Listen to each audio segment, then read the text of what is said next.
प्रचार किया जाता है कि यह दलित और महिला विरोधी है। विदेशी इतिहासकार वेंडी और ब्राउन स्मिथ का कहना है कि इस किताब के लेखक ब्राह्मण को मानव जाति का आदर्श प्रतिनिधि मानते हैं, जबकि क्रम में सबसे नीचे रखे गए शूद्र को ऊंची जातियों की सेवा करने का इकलौता कर्तव्य दिया गया है।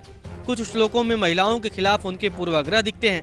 चलिए अब आपको मनुस्मृति के अंदर लिखी कुछ बातों को बताते हैं, जिससे साफ हो जाएगा कि क्या मनुस्मृति दलित और महिला विरोधी है।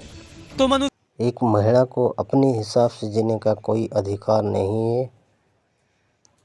वो हर वक्त कंट्रोल रहना चाहिए।